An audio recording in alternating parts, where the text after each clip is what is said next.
Добрый день. Сегодня мы начинаем очередные публичные обсуждения индусского ФАС России в рамках реформы контрольно-надзорной деятельности Российской Федерации. И мы по практике рассказываем про длительную практику индусского ФАС России в законодательствах, которые в России.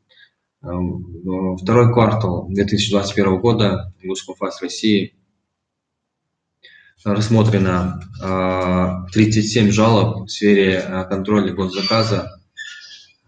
Из них 16 жалоб признаны обоснованными или частично обоснованными.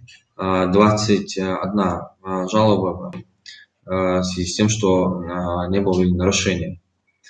Основными нарушениями, которые допускаются в сфере госзаказа заказчиками, это составление техзадания с излишними требованиями. Также допускается нарушение в части проекта контракта, когда не указывается ответственность, и отсутствуют такие параметры, как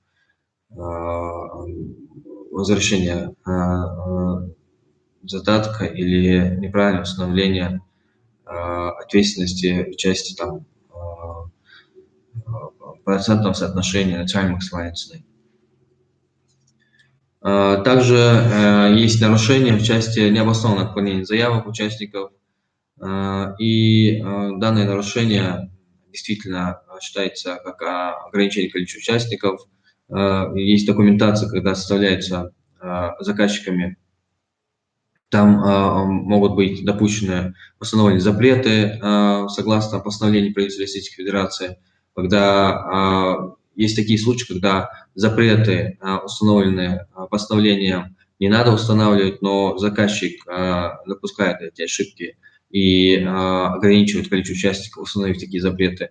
В таких случаях индусскому ФАС России выдается предписание о внесении изменения, чтобы не допускать ограничения количества участников.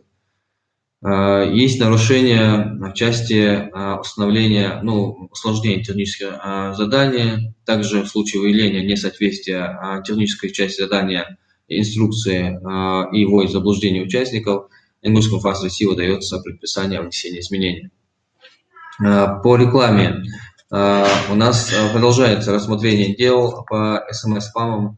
В этом квартале вынесено рассмотрены 3 административные дела в отношении юридических лиц. Из них 2 дела прекращены в связи с тем, что данные лица привлекаются первый раз. Они предупреждены, вынесено предупреждение о том, что в соответствии с КоАПом, из-за того, что это субъект среднего малого предпринимательства, и наложен 1 штраф в отношении юридического лица, так как привлекается уже повторно в размере 100 000 рублей. Какие нарушения допускаются согласно федеральному закону о рекламе? В основном направляются СМС-спамы без согласия абонента. Мы рассматриваем такие дела и запрашиваем договор, например, у оператора, и в основном всегда получается так, что данный абонент не давал согласия, и именно такие действия со стороны юридических лиц или индивидуальных предпринимателей считаются незаконными согласно федеральному закону о рекламе, так как без согласия абонента нельзя направлять рекламу. Также нельзя осуществлять звонки, носящие рекламный характер. Также есть у нас дела по рекламе, рассмотренные в части рекламирования медицинских услуг на рекламных конструкциях, на баннерах или на рекламных счетах, где отсутствует предупреждение о необходимости консультации у специалиста.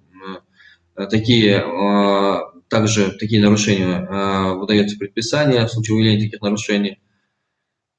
Выдается предписание, и предписание указывается, чтобы устраняли нарушения. 100% юридических лица наши предписания исполняют, и устраняют нарушения, указывая, что необходима консультация врача до обращения в эту клинику. По антимонопольному законодательству. По антимонопольному законодательству тоже у нас интересная практика. Рассмотрено дело по 16 статье в части поставки медицинского оборудования, где во время пандемии участник заключил контракт с единственным поставщиком, и указанные сроки в контракте не поставил оборудование, также не вел в эксплуатацию, просрочил на 160 дней. И, соответственно, такие контракты, такие действия нами признаны как согласованные действия, как сговор между организатором торгов, это между заказчиками и участниками, так как со стороны заказчика не были приняты никакие меры в части направления в РМП или расторжения договора после просрочки. И нами установлено, что, несмотря на то, что была просрочка, заказчик дополнительно заключил доп. Соглашение и продлил сроки поставки до конца года. Мы посчитали, что между заказчиками и поставщиком имеется сговор, совокупность доказательств, которые у нас были решения, мы приняли решение о том, что в таких действиях заказчика и поставщика имеется нарушение статьи 16 в части согласованных действий и сговора при поставке данного оборудования. Ингушскому России во втором квартале по антимонопольному законодательству выдано также предупреждение ГУП «Ингушавтранс» по статье 10 в части незаконного отказа от заключения договора в части предоставления остановочного пункта для организации, у которой имеется лицензия на осуществление деятельности пассажироперевозок. К нам поступило заявление. В заявлении указывалось, что данная организация получила от Минтранса России лицензию на осуществление деятельности по пассажироперевозкам. При этом после направления запроса в Ингушавтранс, у которого имеется в Малгобеке автостанция, остановочный пункт, где необходимо было заключить договор по оказанию услуг по остановочному пункту, ГУП «Ингушавтранс» со своей стороны отказал. К нам поступило заявление, мы выдали предупреждение по 10 статье. В настоящий момент нарушение устранено и договор направлен в адрес данного лица с подписью ГУП «Ингушавтранс». Также у нас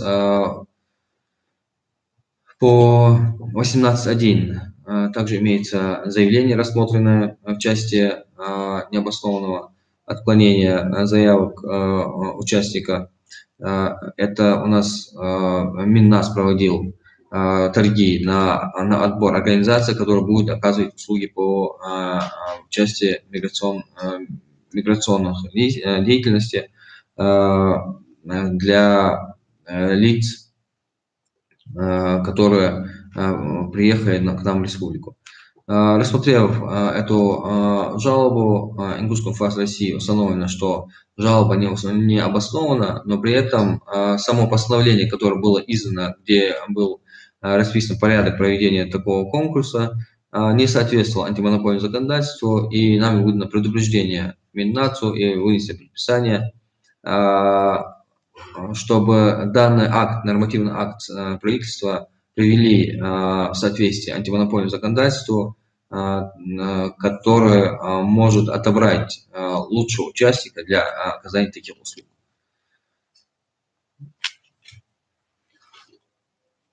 Все, да. Вот такая практика у нас в этом квартале, и на этом мы завершаем свои публичные обсуждения. Спасибо вам за внимание.